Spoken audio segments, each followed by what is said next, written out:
A janitor was mocked for touching a rich girl's piano. Seconds later, she leaves everyone shocked. The janitor's fingers hovered over the keys, trembling, not with fear, but with memory. It was 6:12 a.m., and sunlight crept through the auditorium's tall windows, painting golden lines on the dusty grand piano. The school was quiet. Only the hum of vacuum cleaners and the distant clink of mop buckets echoed in the halls. Raymond Ray Ellis, 56, a school janitor of 20 years, stared at the Steinway with a reverence usually reserved for cathedrals. He looked over his shoulder. No one. Then, just one note. One simple note to remember what it used to feel like. He pressed middle C. The sound vibrated through him like an old friend's hug. He sat. And he played. A melody unfurled. Soft at first, fragile, like something lost, but it grew. His hands remembered what his life had once silenced: sonatas, jazz riffs, lullabies for a daughter he hadn't seen in years. He played as if each key unlocked a part of his soul that had been swept under floors and tucked behind trash bins. But he wasn't alone. From the shadows of the back row, Amber Kingsley watched in stunned silence, backpack still on one shoulder. Amber was the daughter of tech billionaire Garrett Kingsley, and everyone at Woodmore Academy knew it. Her shoes cost more than most families' rent, her private driver had better benefits than the teachers, and the gleaming piano on the stage had been her personal donation, brought in after she scoffed at the old upright the school used for music class. She was supposed to be rehearsing for the regional music competition in an hour. But instead, she was watching a janitor, old, worn, in his faded overalls, coax music from her piano that made her throat tighten. Then the door creaked.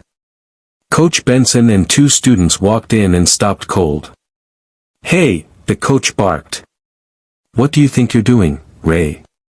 That piano's not for you." Ray stood up quickly, like a guilty child caught stealing cookies. I was just dustin' under the keys, sir." "Sorry." One of the boys snickered. "Yeah, right. Janitor Beethoven overhears giving a concert." Coach Benson crossed his arms. "This isn't a toy. That's a $100,000 piano. You got no business touching it." Ray nodded, avoiding eye contact, and shuffled toward his mop bucket. Amber watched him go, silent. When rehearsal began, Amber didn't take her place at the piano. Amber, her music teacher, Mrs. Levin, called. "We need to start. You all right?" But Amber didn't answer. She stood, heart thudding, and walked toward Ray, who was halfway to the doors, pushing his bucket with slow, defeated strokes. "Mr. Ellis," she said, voice soft but clear. He turned. "Yes, ma'am." "Play with me." He blinked. "Sorry." "On stage." "Play with me. Now." The auditorium fell silent. Mrs. Levin stammered, "Amber, this isn't." "No," Amber interrupted. "He plays.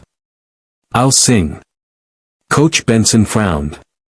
"This is a waste of everyone's time."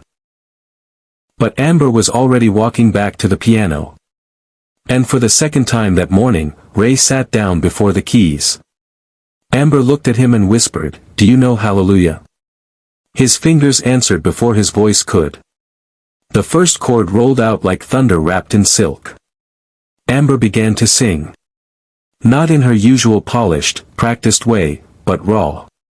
Honest. She sang like she'd lived the pain in the lyrics, like each word had passed through fire before leaving her lips. Ray's accompaniment wrapped around her like a second voice, steady, soulful, deeply human. The auditorium held its breath. When the last note faded, no one moved. Then came the applause, from students, teachers, even the janitorial staff who'd gathered at the back. Tears welled in Mrs. Levin's eyes. Coach Benson muttered, "Well, I'll be damned."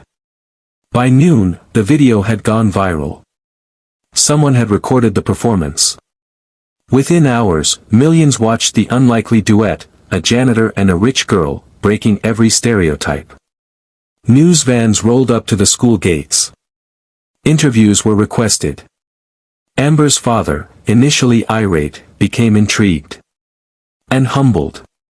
He invited Ray to lunch at their estate. "I hear you used to teach music?" Garrett Kingsley asked, sipping espresso. Ray nodded. "Long time ago.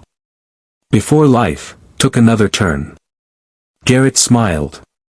"How'd you like to turn it back?" That week, Ray was offered a new position at Woodmore, Director of Music Enrichment. He started a free after-school program for underprivileged kids. Amber was his first volunteer.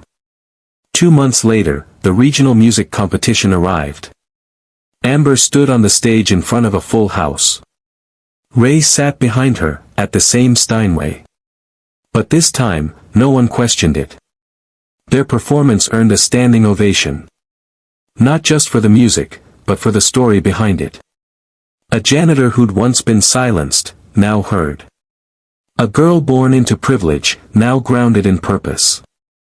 Together, they reminded the world that music has no hierarchy.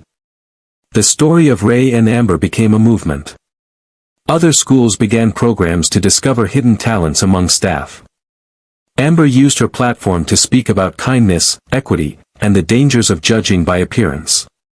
And Ray, once just the janitor, became a symbol of the beauty that lies beneath humility. In the end, it wasn't the piano that changed lives. It was the courage to touch it. And the heart to listen.